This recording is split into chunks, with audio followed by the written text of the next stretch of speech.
Now, Beijing has explored the idea of horse racing and sports lotteries on the resort island of Hainan.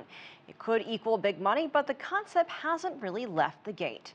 Joining us live from Hong Kong is TV host and writer Emily Chan. She's written about horse racing for several publications. So, Emily, first let's talk about the possibilities from a global horse racing perspective. What would that mean to investors? If you can, describe the market and the opportunities.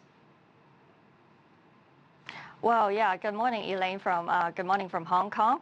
To talk about Hainan horse racing first, I think it is very positive to have support from the China's government, the state council, that they are going to develop horse racing. That they might do so in Hainan. But from a global horse racing perspective, I think to build a Hainan race course up to a very professional level, that it might still be slightly challenging.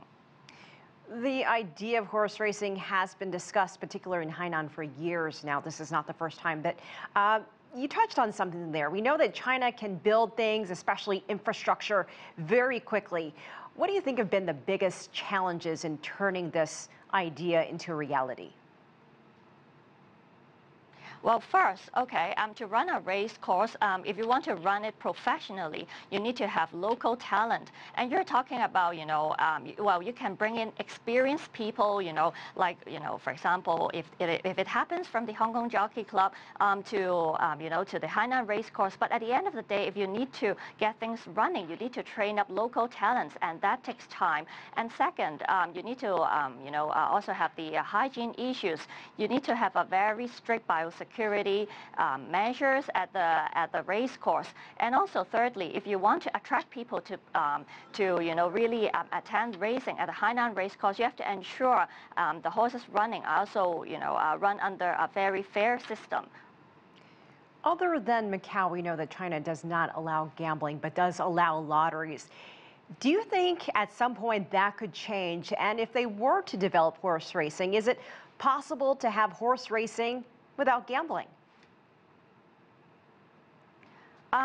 Well, this idea, horse racing without gambling, has already been explored in this race course in the southern part of China, which is called Chonghua Race Course.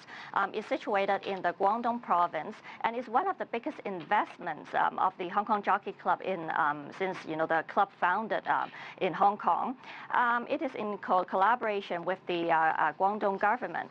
So and last year it successfully ran what they call the exhibition race, where there were 5 races being held on the day, and there were no gambling at all because gambling is banned in China. So the idea, I think, it is actually viable, and it actually works.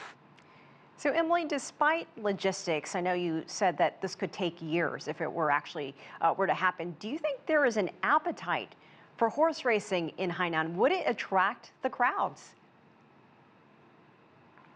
Well, I think if you are talking it, from a touristy point of view, I think because the government is planning to explore into building Hainan into a touristy place, so they're talking about developing water sports, motorsports, and also horse racing in Hainan. So I think there will be attraction in attracting people to go to the race course in Hainan if it were successfully being built. And I think for sure there will be an appetite for it. All right, Emily Chan in Hong Kong, thank you so much for joining us. We certainly appreciate it.